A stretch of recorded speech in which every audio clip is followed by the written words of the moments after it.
Hello everyone and welcome back to another autopilot video. Today's video will include some more non-beta full self-driving testing on the highway and into downtown Pittsburgh. One thing to note is that Navigate on Autopilot, which I'll be utilizing in the first part of this video, is the same software that all Tesla vehicles with full self-driving are equipped with, and that does include those lucky enough to have access to the FSD beta. If you end up enjoying today's video, be sure to get subscribed, as less than 3% of my views come from subscribers and your subscription will help my channel grow. FSD does perform exceptionally well today, but towards the end of my drive, I did have to take over to avoid an accident, and I'd like to hear your comments if what occurred was the car's fault or simply another bad driver on the road. And I appreciate you taking the time to watch today, and with that said, let's jump into today's video. So right off the bat, lane tracking and centering continues to get better with each software update, and in today's drive, my current software was version 2020.48.26, and the ping pong effect of bouncing between lanes, common with early iterations of autopilot, is now a thing of the past. And much like training a human driver to look toward the horizon rather than the lane lines immediately in front of it, the car seems to be doing a much better job holding a steady lane position as well as taking curves smoothly. As mentioned earlier, in the first part of the drive, I am using Navigate on Autopilot, and you can tell this is active because the blue steering wheel is illuminated on the screen, and rather than the two lane lines being blue on each side of the car, there is a single blue line in front of the car. Navigate on Autopilot is currently only available on highways when a destination is set in the system, and it's designed to bring the car from on-ramp to off-ramp without any driver intervention. And later on, once we get closer to the city, you will see it navigate interchanges and cross a bridge on its own.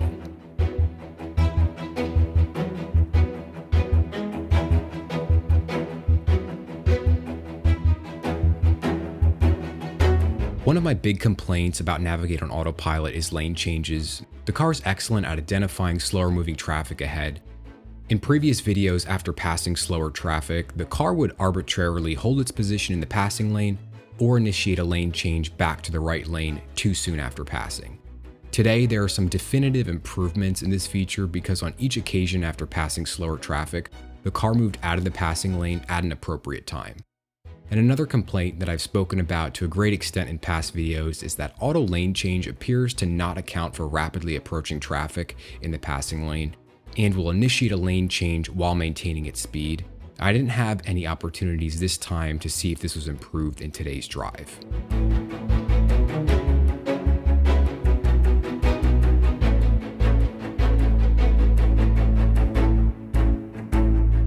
As a brief aside, you'll see that the car drives itself without any issues into downtown Pittsburgh. The only adjustments I made along the way was to set the speed on the highway in an effort to be courteous to other drivers, and this is what I'm doing when you see my hand touching the right scroll wheel on the steering wheel.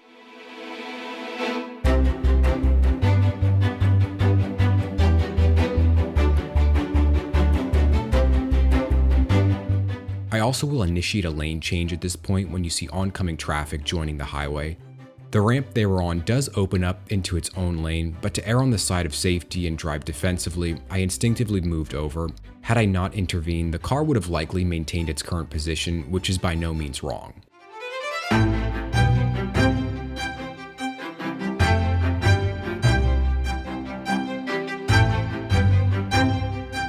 As we start to get closer to Pittsburgh, the driving conditions will get a little more complicated as more cars are now on the road. And the car will also have to take a few interchanges before crossing the river into downtown Pittsburgh. And in general, I am much more trusting of Navigate on Autopilot, as I've used this feature pretty extensively on longer road trips. And if you're interested in learning more about what it's like to road trip in a Tesla, I'll link my playlist above, which has several videos detailing that experience.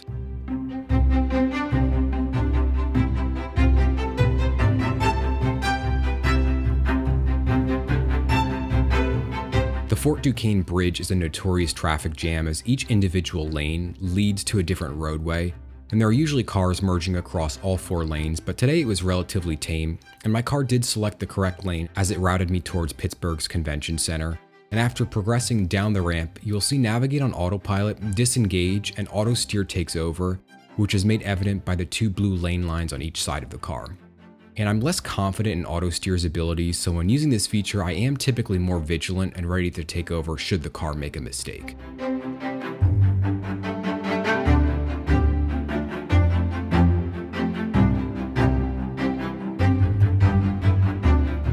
Now that we are downtown, I will let the car drive down Grant Street, which is a paver block roadway with lots of traffic lights.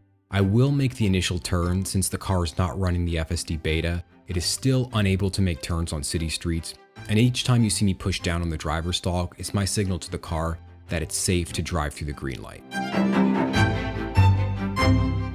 At this intersection, I do take over and apply the brake because it seemed the car was not preparing to slow down for the red light, and the pedestrian in the road was not crossing because it looked like we were not going to stop. I will reactivate autopilot once it's available and let the car drive me to the end of Grant Street before taking over again.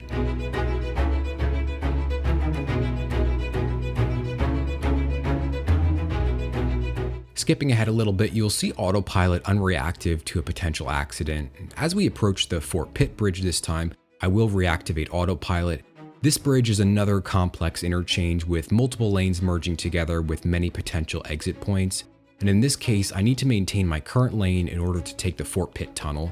And you will see the white Volkswagen approach from the right and decide to merge into my lane without a blinker. And autopilot did not react at all, and I disengage it by swerving to the left and accelerating out of the way. And I watched this portion of video over several times and have a hard time telling if the driver's blinker was on and I missed it, or if the light from the bridge was reflecting off the outer portion of the car's taillight. And let me know what you think in the comments down below. If nothing else, this does illustrate that autopilot and full self-driving are not yet complete, and when using these features, it's critical that you remain ready to take over. Overall, I think the car performed very well today. The drive into Pittsburgh was incredibly easy with notable improvements in lane changing to pass slower traffic. If you enjoyed today's video, be sure to hit the like button so others have an easier time finding it. And I'll also leave my referral code in the description down below for those of you who may be interested in ordering a Tesla. If you use that link, you'll get 1,000 free supercharging miles once you take delivery.